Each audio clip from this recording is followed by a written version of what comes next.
시간입니다. 오늘은 거짓말이라는 제목으로 말씀 같이 나누고자 합니다. 시편 33편 4절 말씀을 보시면요. 여호와의 말씀은 정직하며 그가 행하시는 일은 다 진실하시도다 라고 나와 있어요. 하나님의 말씀은 정직하시죠. 그리고 그분의 행위는 다 진실하십니다. 반면에 요한복음 8장 44절에 너희는 너희 아비 마귀에게서 났으니 너희 아비의 욕심대로 너희도 행하고자 하느니라. 그는 처음부터 살인한 자요 진리가 그 속에 없으므로 진리에 서지 못하고 거짓을 말할 때마다 제 것으로 말하나니 이는 그가 거짓말쟁이요 거짓의 아비가 되었습니다. 사탄은 거짓의 아비라고 했습니다.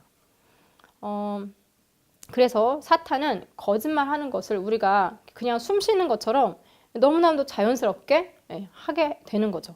그래서 진짜를 거짓처럼 말을 하기도 하고 또 거짓을 진짜인 것처럼 그렇게 말을 하기도 합니다. 만약 우리가 거짓말을 잘한다면 하나님을 닮은 것일까요? 사탄을 닮은 것일까요? 유치원생도 다 알 대답이죠. 그러면 여러분은 거짓말을 잘 하시나요?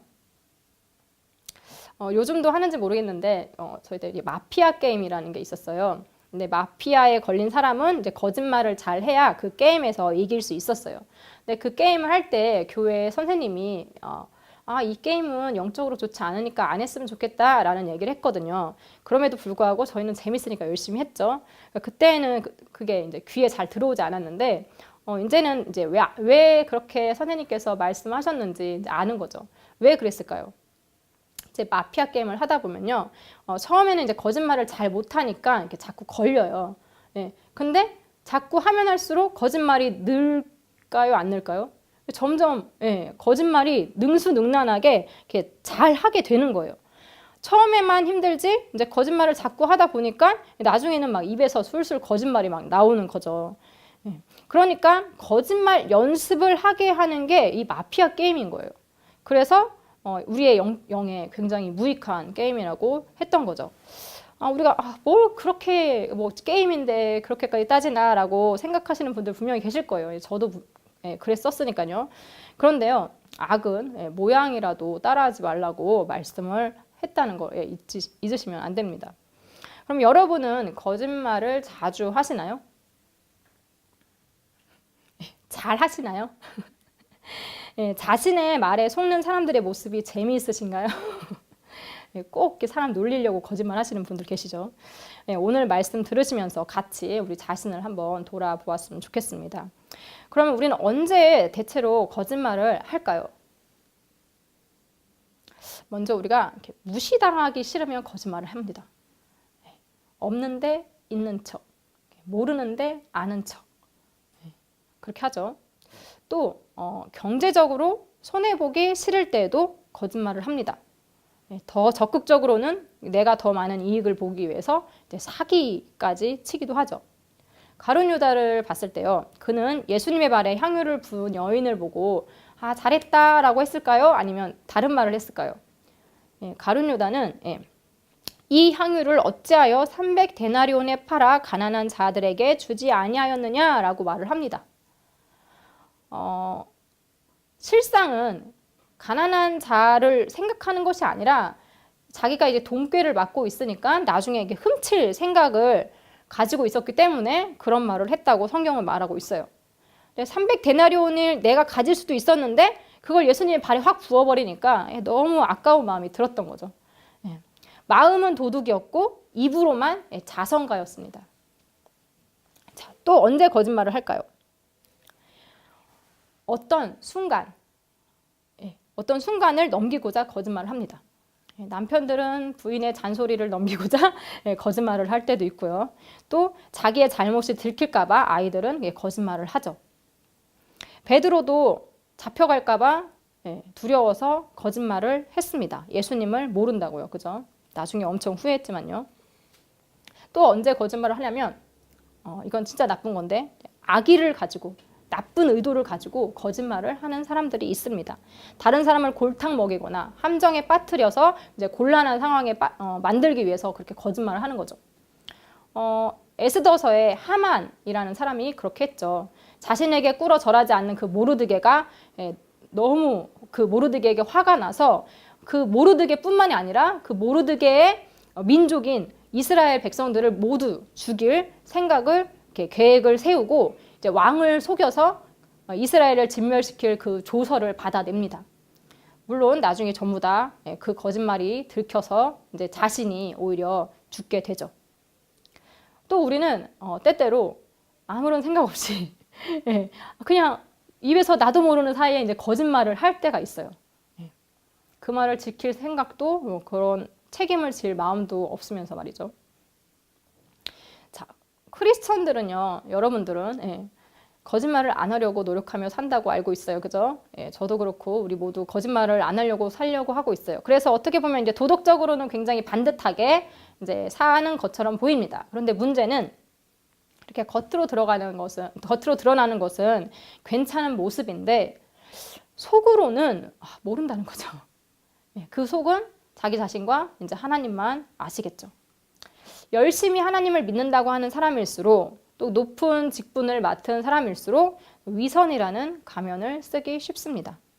자기가 이제 집사는 뭐 장로는 이래야 된다라고 하는 그런 이상적인 모습이 있잖아요. 그런데 그 모습과 자신의 실제 모습이 이렇게 다르다. 그러면 대부분의 사람들은 그때부터 이제 가면을 씁니다. 겉과 속이 달라지기 시작하는 거죠. 마음속으로 막 욕하면서도 겉으로는 웃고 있죠. 그런 자신이 처음에는 너무 불편하고 또 죄책감도 들고 막 이렇게 하는데 그런 상황을 계속 유지하다 보면 어느새는 자신의 겉모습이 실제 자신인 양 이렇게 착각을 하게 됩니다. 그래서 우리는 항상 주의를 해야겠죠. 바리새인들처럼 뭐 거칠에만 근사하고 속은 죄로 가득한 사람이 되지 않도록 말이죠. 겉과 속이 다른 그런 거짓된 사람이 되지 않도록 스스로를 속이지 않아야 합니다. 요한일서 1장 6절 말씀 보시면 만일 우리가 하나님과 사귐이 있다 하고 어둠에 행하면 거짓말을 하고 진리를 행하지 아니함이거니와 라고 했습니다. 거짓말은 단순히 도덕적인 차원에서의 문제가 아니라 영적인 문제와도 연결이 되어 있는 거죠. 거짓말을 하고 진리를 행하지 않는 자는 하나님과 관련이 없는 자라고 할 수 있습니다. 그렇다면 우리 믿는 사람들은 어떤 거짓성에 주의를 해야 할까요? 첫 번째로 우리는 믿음이 큰 척합니다. 네.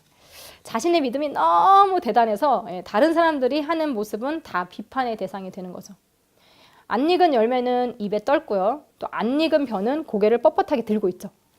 자기가 엄청난 믿음을 가지고 있다고 하는 말로 그리고 또 행동으로 다른 사람들을 괴롭게 한다면 그것은 안 익은 열매와 다를 바가 없습니다. 안 익은 열매는 사람의 입을 괴롭히죠. 막 떨게 하고 힘들게 합니다. 그러니까 믿음이 큰 척하는 사람들도 주위 사람들을 괴롭히는 거죠. 주변에 이런 사람이 있으면 우리가 신앙생활을 하는데 너무 괴롭습니다. 그죠? 너보다 내 믿음이 크니까 내 말이 맞다고 이렇게 주장을 하니까 이렇게 내가 어떻게 말을 할 수도 없고 힘들죠. 자기가 말하는 것은 다 진리고 상대방의 의견은 다 틀리다고 이렇게 말을 합니다. 그러면 도대체 믿음의 척도가 그 크기의 척도가 뭘까요? 몇 년 믿었나에 따라서 믿음이 달라지나요? 어떤 사람은 뭐 기도 많이 한 사람이 믿음이 크다고 말할 사람도 있고요. 또 어떤 사람은 말씀을 많이 통독한 사람이 믿음이 크다고 말을 할 수도 있죠. 또 어떤 사람은 뭐 전도 많이 한 사람이 최고다. 그렇게 말을 할 수도 있어요. 여러분은 뭘 기준으로 믿음을 이렇게 크다 작다 말씀하시나요? 누가복음 9장 46절에 보시면요. 예수님의 제자들끼리도 서로 누가 크냐 막 싸움을 합니다. 이 싸움은 한 번으로 끝나는 게 아니죠. 뒤에 가서 보시면 또 22장 24절에서도 또 누가 크냐 그거 갖고 막 다툼을 합니다. 예수님의 제자들임에도 말이죠. 예수님은 그들에게 섬김을 받는 자가 큰 것이 아니라 섬기는 자가 크다고 가르쳐 주셨습니다. 예수님 또한 섬기는 그런 위치에 계셨죠. 믿음이 큰 자는 예수님을 따라서 예수님처럼 섬기는 사람입니다. 누가 누구 위에 있으려고 내 밑으로 다 모여 막 이렇게 하는 것이 아니라 어린아이라 할지라도 존중해주고 섬기는 거죠. 진짜 믿음 좋으신 분들은 그걸 막 드러내고 자랑하시고 그러지 않습니다. 남의 믿음 깔보지도 않고요. 믿음이 부족해 보이는 사람 앉혀놓고 막 이러니 저러니 훈계하지도 않습니다. 그냥 조용히 뒤에서 기도하시고 중보하시고 조용히 섬기시고 조용히 봉사하시는 모습을 보여주시죠. 직접 행동으로 하시는 거죠. 말로만 막 하지 않고. 자, 그리고 두 번째 우리가 어떤 거짓성에 주의를 해야 될지. 요한일서 1장 8절 말씀 보시면요. 만일 우리가 죄가 없다고 말하면 스스로 속이고 또 진리가 우리 속에 있지 아니할 것이요. 우리가 가진 거짓성 중에서 하나는 죄 없는 척 하는 겁니다. 사람들은요, 다른 사람이 어떤 죄를 지었다 그런 말을 들으면요, 그것에 대해서 막 비난하고 또 다른 사람들에게 그것에 대해서 말을 옮기는 것을 좋아합니다. 자기는 그런 죄 안 짓는 괜찮은 사람인 척, 괜찮은 척 하면서 말이죠. 그런데요, 꼭 같은 죄는 아니더라도 우리 또한 다 같은 죄인이죠. 감옥 안에 있는 사람들은 죄목은 다 다르지만 다 같은 수감 생활을 하고 있잖아요. 그죠?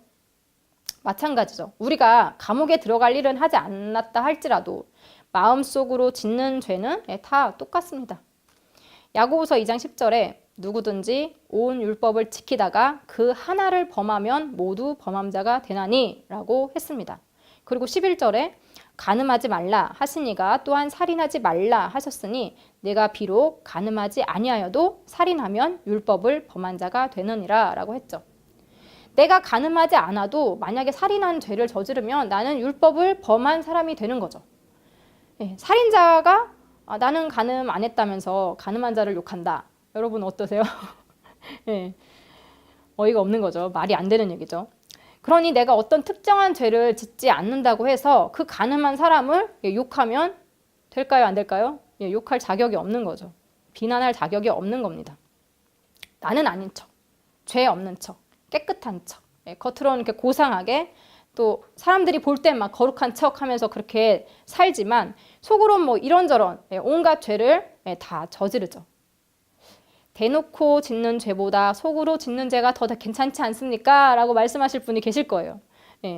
근데 예수님 말씀 한번 들어보세요. 자, 한 예로 간음하지 말라 하였다는 것을 너희가 들었으나 나는 너희에게 이르노니 음욕을 품고 여자를 보는 자마다 마음에 이미 간음하였느니라. 마음으로 짓는 죄도 죄라고 예수님은 분명히 말씀하고 계십니다. 그러면 나는 죄 없다 라고 말할 수 있는 사람이 이 세상에 한 사람이라도 있을까요? 없죠. 우리는 모두 죄인입니다. 이를 인정하고 겸손하게 하나님의 은혜만을 바라봐야 할 사람들입니다. 내 죄 해결하는 것도 바빠 죽겠는데 남의 죄 갖고 이러쿵저러쿵 할 시간이 있을까요? 없는 거죠. 제가 어린아이들을 보면 그들을 보면서 이제 많은 걸 느끼게 되는 거죠. 이제 한 5살짜리 애가 여기 교회에서 예배 시간에 뛰어다니니까 그 예배 시간 전에 말을 했어요. 여기 예배 시간에는 막 뛰어다니면 안 되고 또 이렇게 큰 소리로 막 얘기하고 떠들면 안 됩니다 라고 말을 했어요. 그 아이가 그랬더니 뭐라고 할까요? 다른 애가 그렇게 하면 자기가 그 아이를 때리겠대요. 그래서 제가 아니 그러면 안 된다고 그러지 말라고 얘기를 하면서 든 생각이 뭐냐면 하나님도 우리한테 이런 똑같은 이렇게 어이없는 마음이 들지 않을까라는 생각이 드는 거예요. 그러니까 나는 너 잘하라고 이렇게 율법을 줬는데 우리는 그 율법으로 다른 사람을 때릴 생각을 하는 거예요. 내가 잘할 생각이 아니라. 물론 완벽하게 똑같은 그런 상황은 아니겠지만 그래도 좀 하나님 마음이 이해가 가시나요? 너 잘하라고요. 율법을 주셨다고요. 그죠? 그런데 우리는 그걸로 남 정죄하는데 사용을 한다는 거죠. 하나님 보실 때 아니 그게 아닌데 내가 그 5살짜리 꼬마애를 보면서 느낀 그 감정이 하나님도 같지 않으셨을까요? 또 세 번째, 우리는 아는데도 모른 척을 합니다. 요한일서 2장 4절에 그를 아노라 하고 그의 계명을 지키지 아니하는 자는 거짓말하는 자요 진리가 그 속에 있지 아니하되. 하나님을 믿는다 하면서 하나님의 계명을 지키지 않는 자 또한 거짓말하는 자라고 할 수 있습니다. 우리는 성경 말씀을 통해서 이런저런 율법의 말씀을 다 들었습니다. 그죠? 그런데 그걸 다 지키고 살려니까 너무 어려운 거죠. 그러다 보니 그러면 안 되는 줄 알면서도 죄를 짓습니다. 계명을 지키지 않습니다. 자기 자신을 속이는 거죠. 합리화를 시킵니다. 하나님 말씀이 명확한데도 이 논리 저 논리 막 끌고 와서는 하나님 명령을 거역하라고 합니다. 그냥 솔직하게 내가 알면서도 지은 죄에 대해서 하나님 앞에 막 가슴 아프게 이렇게 고백을 하면 더 좋을 텐데, 더 나쁜 것이 솔직히 죄인지 분명히 알면서도 그것을 막 이렇게 포장을 예쁘게 해서 오히려 이게 하나님의 뜻이라고 주장을 하는 거죠. 그래서 자기만 죄 짓고 끝나는 게 아니라 다른 하나님 말씀을 잘 모르는 사람들까지도 죄를 짓게 만든다는 거죠. 그 죄를 다 어떻게 감당하려고 하는지 무섭죠. 자, 마지막으로 우리가 절대로 하지 말아야 할 일은 하나님을 속이려고 하는 일입니다. 아나니아와 삽비라 이야기 유명하죠. 아나니아는 그의 아내 삽비라와 그의 땅을 팔아서 사도들 앞에 내놓기로 결정을 합니다. 그러나 막상 큰 돈을 이렇게 눈앞에 보니까 전부 내놓는 것이 너무 아깝다는 생각이 들었죠. 그래서 얼마를 감춥니다. 그런데 그걸 이제 얼마를 감추고 얼마 내놓은 이게 전부입니다라고 내놓은 그걸 보고 베드로가 아나니아에게 이렇게 말을 하죠. 아나니아야, 어찌하여 사탄이 내 마음에 가득하여 내가 성령을 속이고 땅값 얼마를 감추었느냐. 땅이 그대로 있을 때에는 너의 땅이 아니며 판 후에도 내 마음대로 할 수가 없더냐. 어찌하여 이 일을 내 마음에 두었느냐. 사람에게 거짓말한 것이 아니요 하나님께로다 라며 책망을 합니다. 아나니아는 이 말을 듣고 바로 죽습니다. 아나니아의 시신을 메고 나가서 장사한 후 3시간쯤 지나서 이번에는 아나니아의 아내 삽비라가 이제 베드로를 만나죠. 베드로는 그녀에게 또 물어보는 거죠. 이 땅값이 전부냐라고 또 물어보죠. 그랬더니 그 삽비라는 남편이 어떤 일을 당했는지 모르고 또 베드로 앞에 거짓말을 합니다. 그랬더니 이제 또 말을 하는 거죠. 너희가 어찌 함께 꾀하여 주의 영을 시험하려 하느냐. 보라, 내 남편을 장사하고 오는 사람들의 발이 문 앞에 이르렀으니 또 너를 메어 내가리라. 결국 그녀는 바로 엎드려져 죽었습니다. 정말 어이가 없죠. 좋은 일에 자신들의 재산을 들였는데 왜 그 부부는 죽을 수밖에 없었을까요? 베드로의 말에 답이 나와 있죠. 그들은 하나님을 속이려고 했습니다. 주의 영을 시험하려고 했습니다. 그들이 헌금을 드린 행위는 좋아 보였지만 그 마음속의 의도는 좋지 않았습니다. 그들의 속을 하나님은 누구보다도 더 잘 아셨을 겁니다.